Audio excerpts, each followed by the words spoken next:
Hidden away on the edge of Verulamium Park in St Albans is St Germain's barn, a 17th century former threshing barn that's about to undergo a £1.2 million restoration.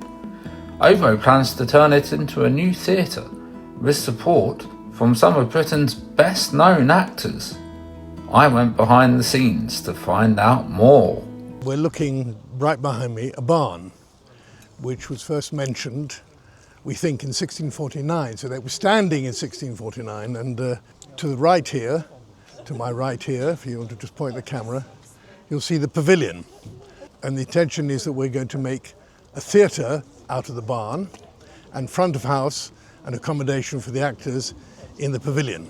The pavilion here will become a restaurant as well as the front of house, and that's going to support the theatre. Welcome to the barn. We're actually in the barn now.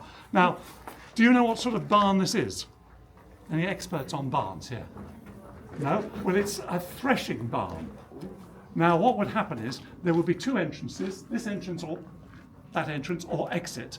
So when you brought your wagon in, you didn't have to turn it around, you just went straight through.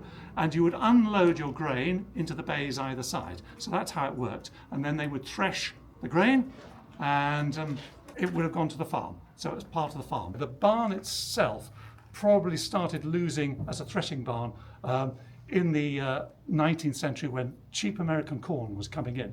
And you'll see up that side you've got stalls for animals. So the farm was clearly operating still, and they put stalls in, but it was no longer a threshing barn. This land was owned by Lord Verulam and was given and partly sold off to the council. Ever since it came to the council, really, it's been derelict. They did store equipment in here when they were responsible for looking after the park, but of course that has been outsourced.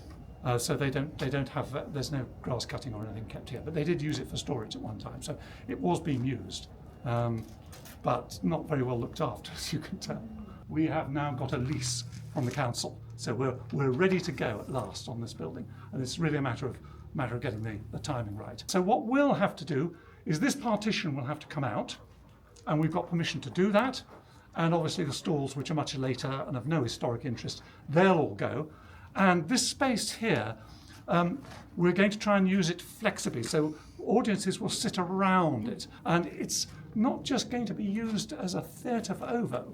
We have plans for it to be an opportunity for the community to use it as well, particularly the schools, so they can come in here and do things. We are called OVO. And OVO was, in fact, a company that was originated over 20 years ago by our artistic director called Adam Nichols. OVO already manages the theatre in the Maltings, which is next to the library, studio theatre. About 12 years ago, he put a performance on in the Roman Theatre, which is across the road here, for a week. That is now 3 months. We have a summer festival, which has grown year by year. And so the intention is, in addition to the Maltings and the Roman Theatre, we hope to have the barn as a theatre, which will run all the year round. And from a professional point of view, it's interesting because we are starting a repetitive theatre system. And if I tell you a little about my background, I was an actor for 10 years, admittedly having started as a ballet dancer and been failed because I was too tall. But I was an actor for 10 years before going into business. What has really drawn everyone's attention is the patrons that we have. People that the younger generation may not have heard of, except that Brian Cox was the leading actor in Succession. Then there's Zoe Wanamaker. Joanna Lumley, I'm sure everyone knows, regardless of their age. And there's shall we say, a relatively young actor by the name of Fiennes. And their support has brought everybody to say, oh, well, this must be a serious project. And it is going to be a serious project. And with the repertory aspect, the relatively closest to London, access 20 minutes by train, and with our neighbours here, we think it's going to be an exciting project for St Albans and for St Albans to stand behind and say, yes, we're going to find a way to do this. And we might not raise the money today, but we'll raise the money tomorrow. And how in the did you process. manage to get so many A-list actors and actresses involved? Well, there I have to talk about me.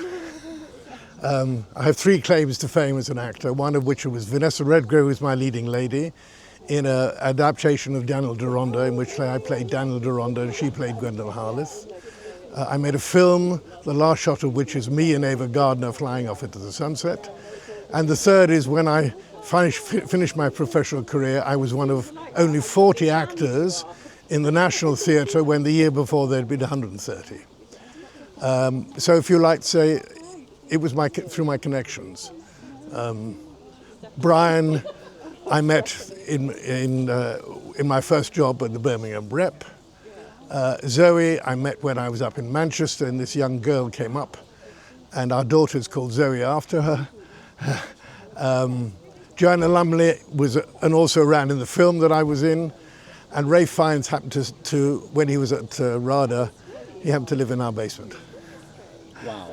So it's, you know, what is really touching with these people I've known in my youth, so we say, and when I approached them with this idea, they all said yes. Crucial to our business plan is also to get the pavilion, to make it commercially viable. So the pavilion will be the changing rooms, the green room. It will also, we hope, have a dormitory, opportunities for actors to stay. Because as Kiffer was saying, we're being quite bold in trying to get a repertory company going. Generally across the country, repertories are being closing down because, of course, it's quite expensive to keep a group of actors. I think it will work very well this summer for the Roman Festival, and if we can keep that going generally, and Adam Nichols, the artistic director, is very keen to provide opportunities, because what is happening in the acting world now, unless you have a fair income, it's actually very difficult to train. If you come from a social background where you haven't got a lot of parental support, it's very difficult to train as an actor. Because we know it's not an easy profession. You spend a lot of time being a waiter or waitress or whatever it is. And it obviously puts people off. So what he's going to try and do is create an atmosphere here where lots of local children, adolescents can come in and see if they have the aptitude and if that's what they want to do as their career. Now, any questions you want to ask about the barn? Anyone got any questions? The first plays will be October, or? We hope so, yes, we hope this autumn. Obviously there's a bit of work to be done. We obviously have to get down the partition and get the stalls out. So there is some work to be done. But the major work will be soundproofing, sealing it, and then we'll get it up to a high standard. But that won't start until probably beginning of next year now. Will the roof space stay open, or will you end up putting in suspended ceilings and things like No, that? we're going to try and keep it true as it is, because part of its glory is this wonderful timber work. So we want to keep that open. We'll depend a bit on sound, obviously, and we will have to put some stronger structures in for lighting. So there will be some things that we have to put in. Some gantries will have to go in for that. But generally, we're trying to keep the fabric as it is. And if you'd like to learn more about the St Germain's Barn project and the work of OVO, visit ovo.org.uk. And if you enjoyed this video, please do give it a like and let me know your thoughts in the comments below. If you'd like to see more videos exploring local history, interesting places, and now and then behind the scenes stories, please consider subscribing. Thanks for watching.